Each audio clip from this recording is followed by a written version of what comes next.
This is the Hidden Killers Podcast with Tony Brueski and continuing coverage of the case against Bryan Kohberger. He stalked them for months. He turned off his phone. He left behind just one thing, a knife sheath with DNA. The evidence, obviously, it is now public. The gag order is gone, and today we're breaking it all down with someone who knows exactly what those investigative steps look like on the inside. She's tracked killers, she's interrogated violent offenders, and she's here to walk us through how this case was built and what it tells us about Bryan Kohberger's mind. We're going to dig into this with FBI Special Agent retired Jennifer Coffindaffer as we pull back the curtain on Bryan Kohberger. And in this first area, now that we know that he surveilled them for all this time, Jennifer, the house over 20 times, studied criminology, left almost no physical trace beyond the knife sheath. What does it tell us about him from a behavioral perspective when it comes to trying to pull off this crime and what he did and what he did not do? Well, Tony, what this really tells us is about how well orchestrated this was, how well planned this was, how well thought out, and how educated he was. Obviously, a PhD student.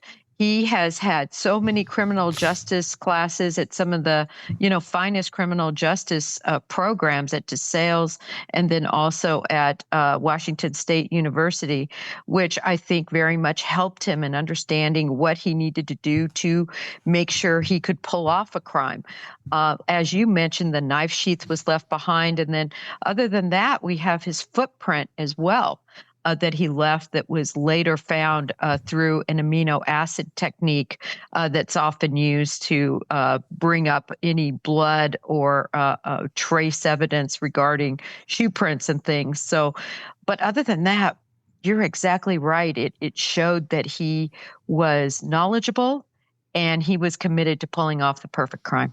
It shows that, obviously there was likely some obsession here that was going on for quite a bit of time leading up into this case. I think now we're all trying to figure out, okay, how long was this obsession? What kind of pre-planning was going on? And there's little drips of information that continue to come out. A lot of freedom of information requests have been put out. And in fact, the powers that be are slowly putting the pieces out there for us to see and to be revealed as to what they were looking at all this time. Some other pieces have continued to come out in various pieces of reporting. I was getting into the James Patterson and Vicky Ward book over the last week when I was gone in the airport. It's called the Idaho 4. There's some new reporting in there talking about the surveilling that he allegedly did outside of those homes, being able to look in those windows, very detailed accounts of what you could see through those windows. And when we now are starting to look at the vehicle data and new pieces that are coming out, it is theorized that Kohberger was sitting there, not with a boombox outside of the window playing Peter Gabriel on it, but in a creepy white Hyundai Elantra, staring at a girl who was living her life, putting makeup on and off, getting ready for her day, getting ready for bed. That's an interesting thought to think that he's out there doing that. Yeah, Tony, he learned this in my belief is really through what BTK did. This was exactly the modus operandi of BTK. And I'm not saying that from the standpoint of the type of serial killer I believe he was, doesn't match up necessarily to BTK, but how he conducted his business and surveillance exactly lined up. I teach in my classes all the time, if you are a young woman or a young man and you live by yourself, no one else is there, you have to change up your routine. Turn on different lights when you come in, exit from different ways, do different patterns to your school or your work. Don't make everything the same, because they absolutely hone in on that and follow what you're doing so that they can know where you're at in that house and when you're there. And that's a scary thing about characters like this is they can sit there out in the silence. And had he never acted, no one would be the wiser. there would have just been this creepy guy that he knew. He has the memories of sitting out there and staring into this window, and allegedly watching Maddie Mogan get ready and live her life as a young, beautiful college girl, just kind of starting out. The fact that someone like this has no prior violent criminal record, is it odd that then escalated directly to this brutal 4-person homicide, or is there more to Bryan's story that just isn't on the record that we're going to slowly learn about it? Not saying necessarily out murdering other people, although there are questions, but more so this sort of stalking-ish behavior, this sort of just in the shadows, I'm there, you don't know about me, but if you did find me out, what I'd be doing would likely be borderline, at least criminal behavior in some way, shape, or form. Right. I think that it would be very interesting to see all his movements, not just to 1122 King Road area, but were there any other areas, either when he lived in Pennsylvania, when he lived in Idaho, any other possible targets that he just decided not to go for? Mm-hmm. In other words, would we see the same pattern in another neighborhood nearby or any place in Pennsylvania before he moved to Idaho? I would be very interested to see all of that, because I would be surprised if this was just the first go around. Certainly, I've always said I think it's the first go around pertaining to murder, or but not burglary. I mean, I've always thought he could have possibly even dabbled in going in a house of somebody that he was interested in when they weren't there. So I think that there's a lot out there. But to your question, did he particularly target these people, and did he do anything else in the past? Again, I think it was limited to these surveillance moves. We are learning some new things. Some new allegations are out in that book, The Idaho 4 from James Patterson, from a family friend. And I don't have their name on top of me at this moment in time, but a family friend. It was a young child that he grew up with, and the mom and the parents realized that every time Bryan would come over, things would go missing. There was some very expensive things that went missing in that home. And this was back during Kohberger's heroin days. The allegation is that he was taking these things. It was around the same time he stole his sister's phone and then went and he did sell it at the mall kiosk for money. His dad turns him in, he gets in trouble. The family friend also makes allegations in the book that Kohberger was stealing directly from them on times where he could sneak something out of the house and nobody would get caught. It was only after he was going through the 12 steps in rehab that he came back to say, I'm sorry for stealing from you. He had a very large history of stealthy, creepy behavior that went under the radar for years. I'm just wondering how that then manifested from stealing an iPhone or an iPad to your friend's mom's jewelry to let's go kill 4 people. Well, when you look at the motivation for those crimes, I believe it truly was money motivated to support his heroin addict or addiction. But this is what's unique about it. Look at who he targeted. People who he should love, his sister, friends, family. In other words, just again showing the lack of empathy on his part. The fact that he didn't care who he hurt and how close to them he was. So many people who become addicts and need money, they focus on strangers. They go into their homes and take and steal because they don't want to hurt the people they're closest to necessarily, because they have that empathy. To me, it just reiterates what we know, what he's personally said in his writings and what he has shown. And that is he just doesn't care about anyone. Is that a sign when you're an investigator that maybe you're on the right path when you take a look at someone and they have a pattern of basically victimizing people very close to them that they supposedly love, that they still are engaging in regular personal relationships with, but have a record of hurting them with seemingly no empathy and no no regret whatsoever that maybe this person is capable of far worse if they're capable of that? Oh, absolutely. You look at that from a victimology standpoint. You look at that from trying to figure out who is sitting across the desk from you or who you are investigating as to whether they could have committed this crime. Tony, when you see people victimizing the people that they're closest to, you're dealing with a different animal than the ones that victimize outside their inner circle. Do people like that? I mean, it feels to me, from watching a lot on this subject and studying the history of some of these folks, these seem like the type that are not going to change. This seems to be kind of embedded DNA when you watch or listen to Kohberger speak, or you've looked at some of his earlier writings and such. This is the animal. This is who he is. It doesn't seem like this is something that's going to be trained out of him, or something that does he even recognize that there's something wrong at this point? Clearly, he seemed to a long time ago, but I'm wondering at this point, does he? Is he made peace with himself? Oh, I think he recognizes it, and I think he doesn't care. I think he crossed the bridge where he learned to embrace his deepest, darkest wishes and desires. What came out in the through source information on the Dateline special was very interesting about how the pornography he liked. The pornography of young women who were asleep, who were drugged, so much in line with Ted Bundy. The necrophiliac sort, the type that wanted a victim that absolutely could not respond to anything.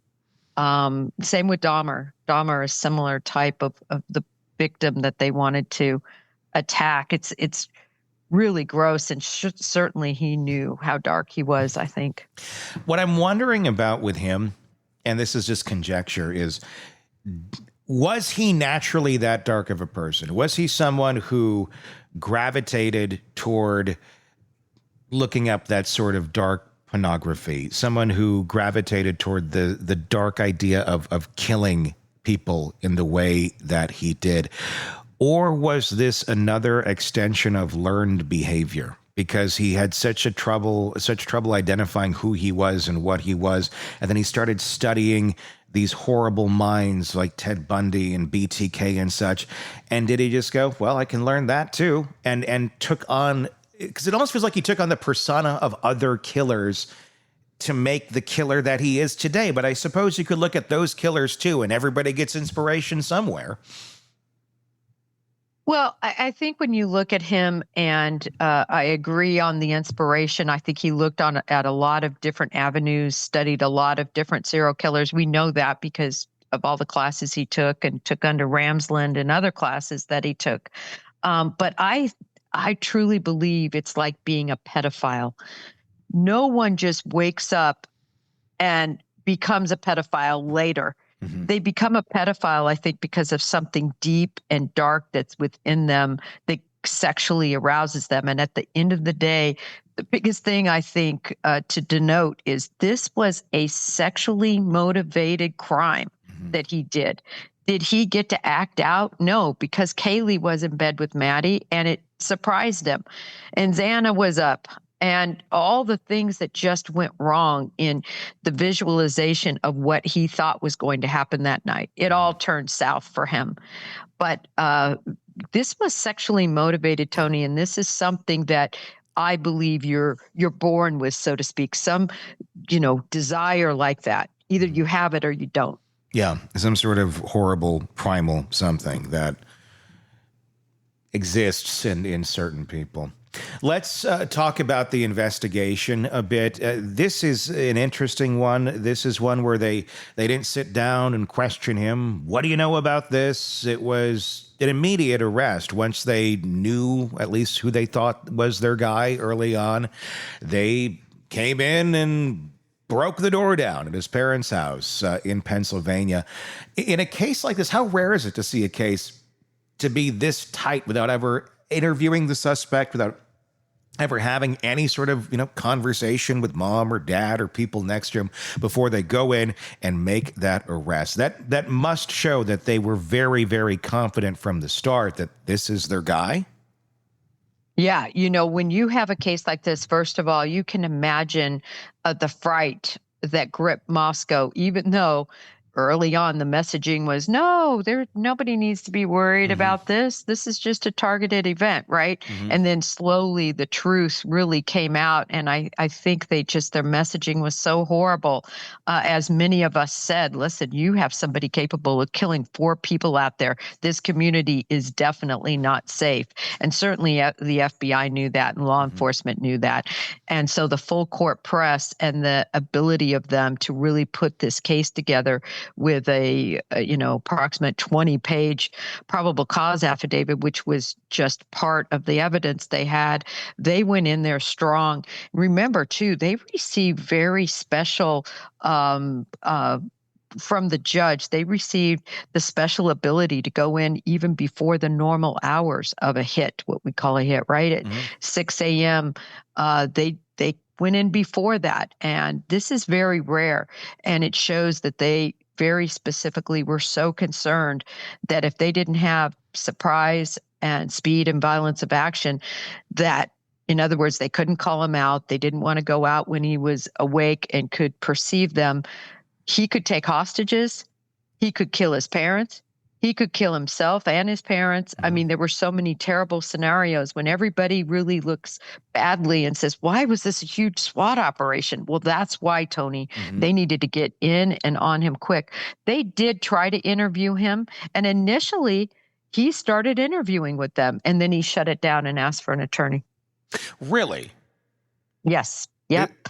Right away, they tried to interview him, and there were there was a spontaneous utterance made immediately upon arrest, where he yes. said words to the effect, "Did you arrest anyone else?" Yeah.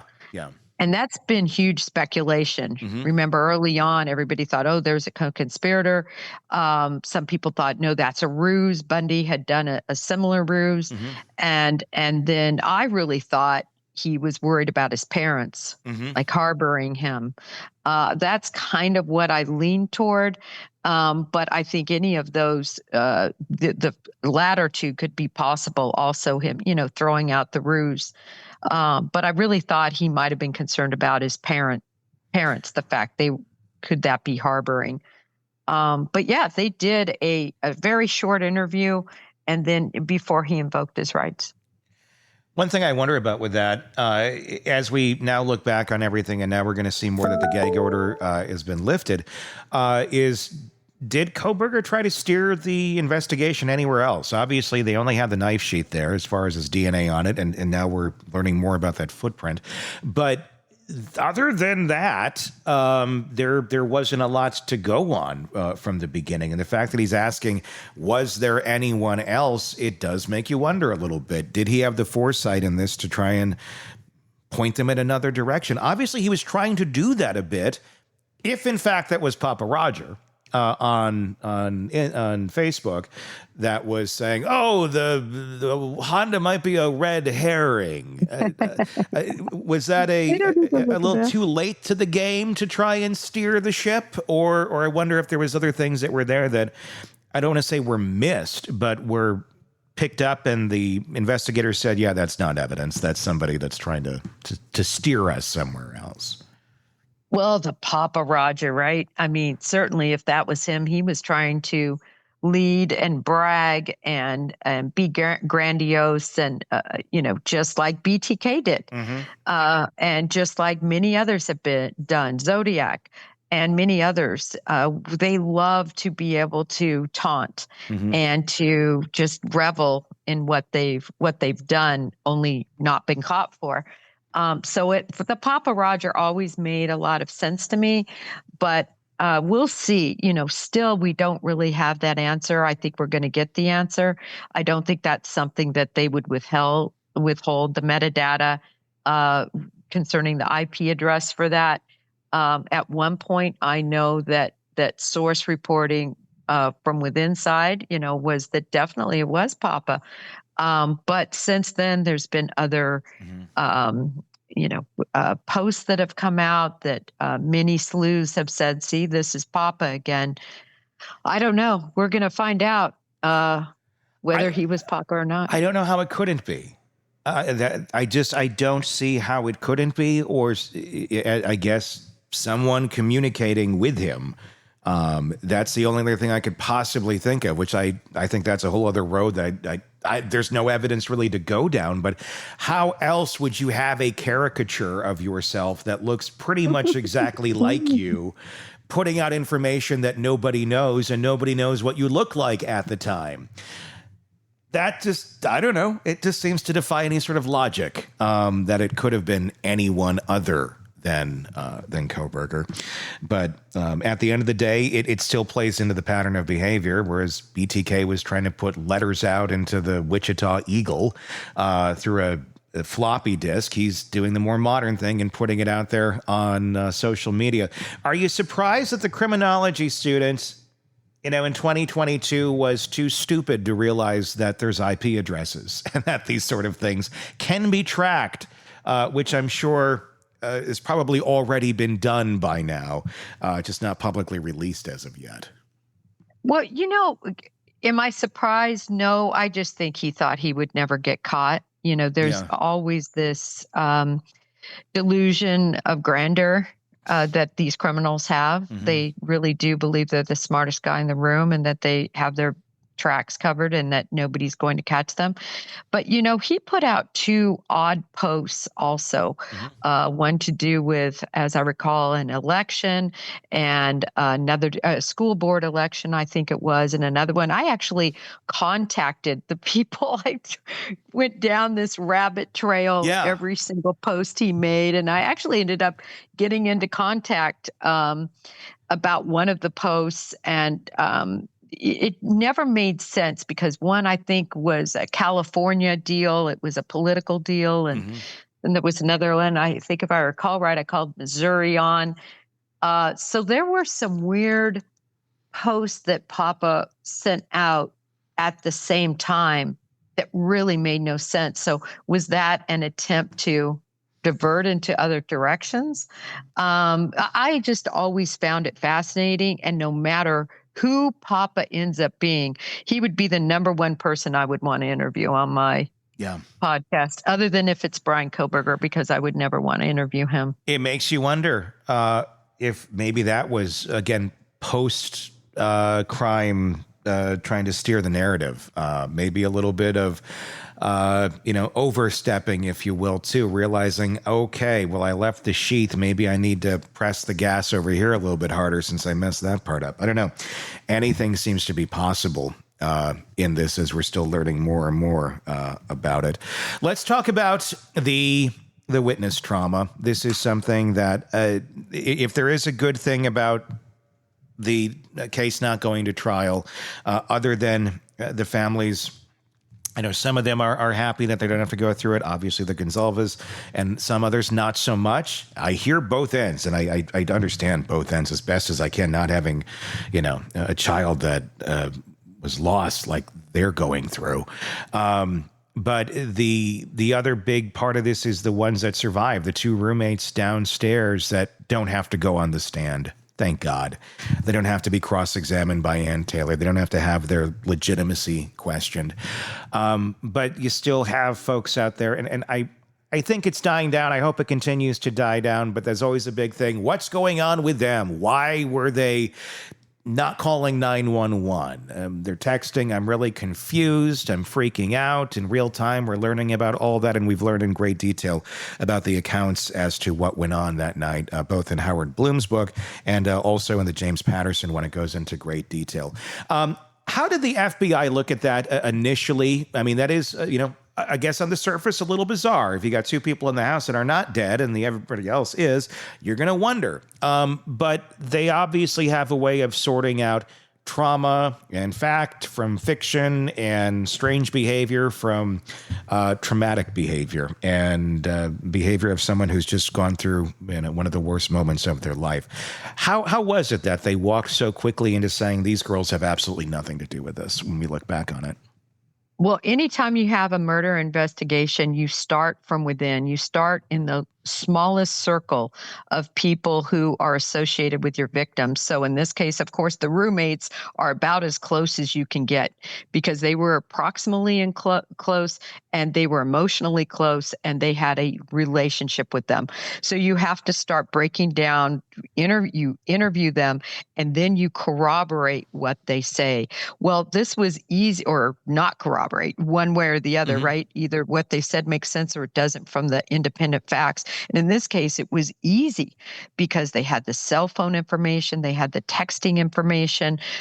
They were easily able to corroborate where these girls were in the house, what they were doing. They had all that information. So it was clear to them that they weren't involved in a murder at that time. There was no blood evidence leading to them, no DNA evidence. I mean, these girls hadn't covered up anything. Yeah. And so thankfully, one of the things in speaking of messaging that department did, Moscow, they were brilliant in putting out, these people are off the list. Leave them alone. They are not our suspects. And in so many times, in so many cases, we don't see that happening. Like the Sebastian Rogers case, just put out, no, they're not being considered anymore, whoever it might be, whether grandparents, people, whatever. And in this case, they did a great job because they saw what was happening. They saw the social media running wild and accusing all of these people of this murder. I mean, we even saw a professor that was accused of, and thankfully that social media person was indicted for that. So that's how they were able to do it, Tony. And you always start within, and it became very clear that the inner circle wasn't responsible, that this was a stranger type offense. That became clear really very early on. We live in a weird world with social media right now, and how anyone can almost say anything without a whole lot of repercussions. And it can be insanely damaging. We've seen it in this, and we've seen it in many other cases as well. And it's new territory where we have YouTube, where we have Facebook, where we have Twitter, we have TikTok, everything. It's all out there. Some of them are new, some of them are not. But in the big scheme of things, we're talking things that have existed really for 10, 15 years. At the most, many of them less than that. And how quickly a rumor can spread and how quickly a life can be destroyed and a life can be ruined. Now, there's, of course, the balance of freedom of speech, being able to call something out and say, look, I think that someone should look here. And then there's, I'm going to call something out, but you're completely wrong on calling somebody out that has absolutely nothing against them. You're literally making things up or just going with rumors and repeating them over and over. Is this an area that we need to get better control of? Is there a way to get better control of it? I guess that's the bigger question. When you have these sort of things going on, because I mean, these kids' lives were turned upside down with the internet trolling and sleuthing, if you will, that wanted to go down the road of blaming these young girls and even some others. But it takes a long time, and it takes some money if you're going to try and go after them in a court of law. I mean, there are slander laws out there, but are they? Do we need to re-examine some of this when it comes to accusing folks of crimes publicly? You know, the slander and libel laws, I just don't think have ever caught up as of yet to really what's happening with all these social media venues. Yeah, they're just not caught up, and they need to really be rewritten. And it's interesting because slander and libel, of course, they have sort of two pieces. Well, certainly the defamation portion. You also have to prove that the person actually has had negativity happen to them, right? In other words, that something bad has happened as a result of the slander. In other words, did somebody lose their job? Did somebody get falsely arrested? Was somebody kicked out of a neighborhood or something by a homeowners association? Something like that shows the quid pro quo, that the slander/libel lined up with something detrimental happening to them. And that, of course, is so often what the issue is, right? I mean, you can have a straight libel and slander suit where you just show a lie. If you can prove it, this is the lie. Like Kash Patel recently filed a suit because a former FBI agent said that he spends more time in bars than he spends behind his desk on the 7th floor of the FBI headquarter building. Mm-hmm. And so Kash Patel has filed this suit against him, saying that's just a lie. And I'm sure he can show how much time he spent one place than the other. Of course, was that a tongue-in-cheek statement by that FBI agent? But sorry, I don't mean to digress. No. I just mean to say our laws just are not lined up with what happened to these kids. Yeah. For somebody who followed this from moment one, they went after Jack, the boyfriend of Kaylee Gonzalez, hard. I remember saying, "Oh my gosh, if this is the evidence you're going to use, you would never make it as any sort of investigator if this is what your, the stronghold of your case is." Yeah. Because she called him in the morning. Those of us who have been young ladies and had a crush or maybe on a breakup, and you have some cocktails and you love call your interest ad nauseum. That doesn't mean he killed you. Yeah. And Dylan Mortensen, because she didn't call 911. Look, none of us could have imagined the atrocities that took place. We still don't know the full breadth of those atrocities, but none of us would have said, "Oh, I think I saw somebody in a mask. What is that going on with that? I bet you my 4 roommates have been murdered." Yeah, not a thought that would go through anyone's head whatsoever. Let's talk about maybe now. Yeah, maybe now, Tony. now, and also maybe now too. And I don't know. I don't know what this is. This has been something I've always done through my entire life. Lock your doors. Just lock your doors. I don't care where you live. I don't care how big a city, how small a city, how safe a town. It's just kittens that live outside of your home and nothing else. Lock your door. And I know their lock was broken and they're college kids and they don't think about it.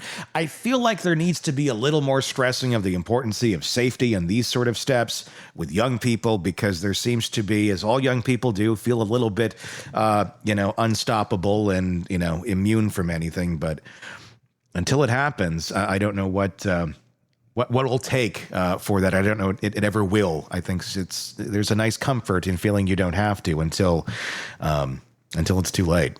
But that was a big point in this one. Let's talk about the motive here, and the void that still exists, at least as of now. We haven't, as of we're recording, the sentencing has not taken place, but when he did admit to the crimes, it was just a yes and a no type answer. What else do you think we're going to find out here? Do you think that we're going to learn more from Kohberger about what his motivation was, and how he acted on it, why he acted on it, or is this going to be something that is going to go to his grave, or he's going to wait for his place and time to reveal?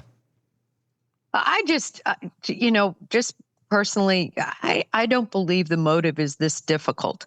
I think the motive is he's a sick individual who was the wallflower of life, that wanted to be this amazing, grandiose, loved figure, and he absolutely dreamed about and fantasized about for years, killing a woman who was asleep, who was beautiful, who meant his thought process, and attacking viciously and then sexually assaulting them.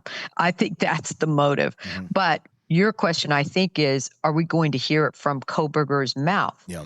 And my point is, I don't trust anything he would ever say. I think he will definitely, if it is made available, he'll interview someday with probably multiple people. Hopefully someday he chooses the behavioral science unit of the FBI. Actually, they're called BAU now, analysis unit, because that's where the information is really important to put in their catalog of information, so that, purportedly you can identify when things like this might come. But Catherine Ramsland was his guidance counselor, taught him in 4 classes, and had a serial killer, I believe, right under her nose, and had no idea, as she well admits. So, I still think it's good to chronicle it to understand these people. But I don't, I'm convinced that you can never see somebody and say, oh, there's one right there. He's going to do it, because I think there might be a lot of them out there, but they never act. That's what I'm wondering about. We were talking earlier about the kind of the peeping Tom-ish type character early on, where he was looking in the window and such. There's probably a lot of that out there that we are never aware of, that do exist to this day, but they never go further. And that's the scary part of just being aware of your surroundings and what's out there. But how can you be aware when someone's, out of reach and a bit out of sight, but they're still lurking? It's a scary thing to know that it might be out there, and that in reality the odds are fairly high that they are out there. When we're looking at Kohberger's, lack of admission of any sort of motive, but we're trying to understand where he was coming from, where his mind went so far off. Is that something that really does serve a purpose to hear, if not just for the families to hear the twisted world of Bryan Kohberger, or is it just, as some would say, just the rantings of a madman? This made sense to me because that made sense to me, but in the real world, it doesn't make any sense whatsoever. I think in the right hands, meaning in the behavioral psychologist hands and in the hands of they like to call them profilers, but people who actually spend their life's work, like a Dr. Gary Mercado, studying mass murderers. I think this information is important to them so that they can get a true analysis of the psyche of people.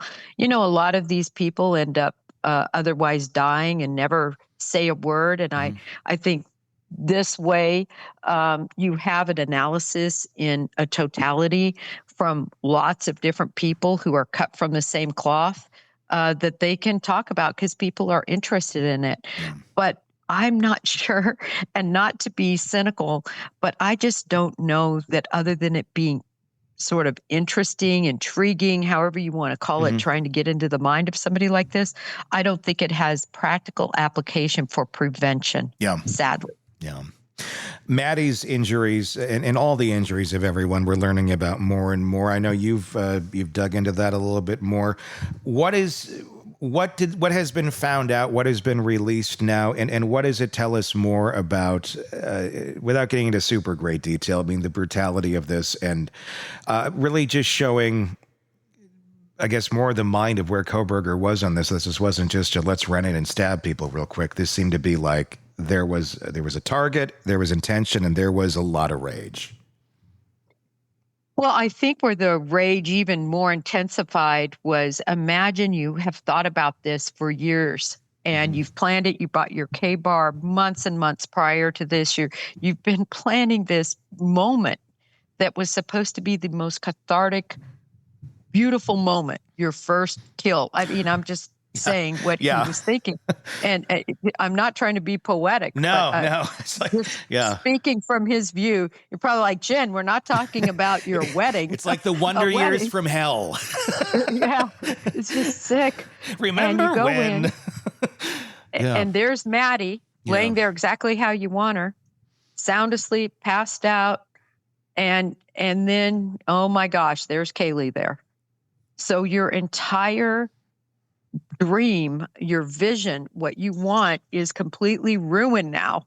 That's how I see it. I think, obviously, cut Maddie's throat and then went on to deal with Kaylee in the most brutal of ways, because she woke up and, I think the gag marks have been talked about, which would be on the sides of the mouth. I don't think this was an official tie-up with a gag. I think this would have been done with his hand.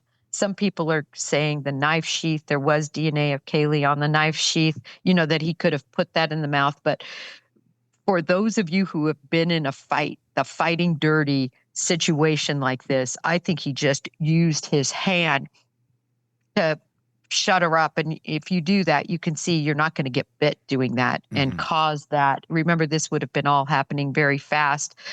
We know he beat her about the face. Now we're hearing her nose was broken. I had not heard of her nose being broken before recently, nor about these gag marks. So those are the two sort of new things. We knew she had been beaten about the head. We knew it was brutal because she put up a struggle. And I think he was particularly enraged at her, not because she was the target. Remember, the target was slit the throat and have a sexual interaction. This was something different. She ruined his plan. That's how I see it.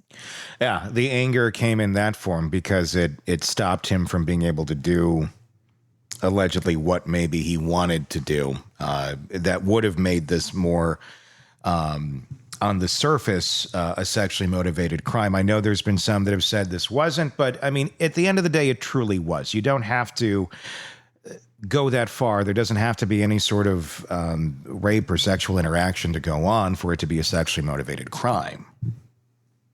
Right. And while I figure or believe he was an incel, I do believe that. I think he was involuntarily celibate because he couldn't get the girls that he wanted to be involved with him sexually.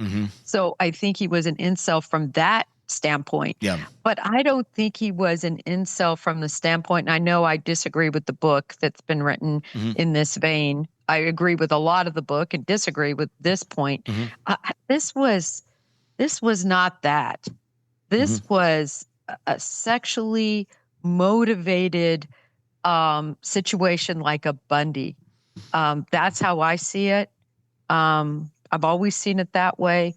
I don't see it as a copycat of the Roger incel that went off and murdered in that way. I mean, he murdered people he knew in his house, and he went on a rampage. That was not this. This was a stealth, well planned out, horrible, vicious attack of a fledgling serial killer. Had it just been the one, and this is just speculation, had he just got the one person that he was targeting and got out of there, I wonder if we'd be talking about him today. I wonder if he would have gotten away with it. I wonder if, because there was the others there, that is, the crux of this, that was the downfall that he didn't see coming. And I also do wonder if walking out of that house that day, knowing he killed 4 people, if that empowered him mentally as well. If because he walked out with far more than he was expecting. I'm wondering if that gave him more of the gusto to become, if he was in fact the Papa Roger, the taunting and that sort of stuff. If he thought he was really, too big for his britches, as I guess my mother would have said in 1985, after walking out of there. What do you think? Well, 2 things. First of all, I completely agree with you. I think it was the tussling and the rampage situation with Kaylee that caused that knife sheath to dislodge. He had to have had it secured on his person in some way, either in his pocket, if he had the coveralls on and then underneath had the other outfit, or if he had regular pants, which is a possibility. We don't know. We're going to find out. If he had that secured in there. Again, you always want your knife sheath handy. Typically, you don't want it on your belt because it's hard to draw. Everybody can picture that. The pulling for the knife out of the sheath is very difficult to do it when it's on your person. Still, it wasn't obviously affixed to his person. We know that because it was left behind. Would it have been left behind if he simply had done what he planned with Maddie? I don't know. To your point, and that we might not know it was Bryan Kohberger, or at least have his DNA in this strong case. So I agree with you. That knife sheath was the ticket to a conviction. What are you waiting to see come out? What are you most curious about that has not yet, as of our recording, been released? I want to know about other possible victims that he had planned. And I think that they have a lot of that from the standpoint of other surveillance. I really am curious to see if what I suspect is true, and that is that there were other 1122 King Roads. He focused on that one, and that's the one he went with. But if there were any others out there, any other people that, wow, they didn't know how close they were to this. I want to know about that shoe print. I've always wondered if that Van shoe was his shoe. I want to know what size it was. I think he was size 13, if I recall correctly. Don't hold me to that. It could have even been a 15, but I've posted on the shoe size. So I think they know if it was that large size of shoe. I want to know, I really want to see the interviews of both Bethany and Dylan, the detail of it all. I mean, we have such snippets. They interviewed them multiple times, and those are going to be long, long 302s. Yeah. I would love to see all that information. I want to see the FD 302 of Bryan Kohberger that was began and ended. I want to see the exact video surveillance entirety of exactly pinpointing where he was, where he parked, where they have him. I know they might not have it precisely, but they're going to have it pretty close. I want to see the different bandages. I want to learn sort of from him in terms of the true how he planned this and exactly what he did to get there. There's a lot still to be learned here in the Bryan Kohberger case. Jennifer Coffindaffer, retired FBI special agent. As always, thank you for your insight. Thank you, Tony. Craving non-stop true crime updates? Press subscribe now and get the latest cases, analysis, and expert commentary delivered straight to your feed. Only from the Hidden Killers podcast and True Crime Today.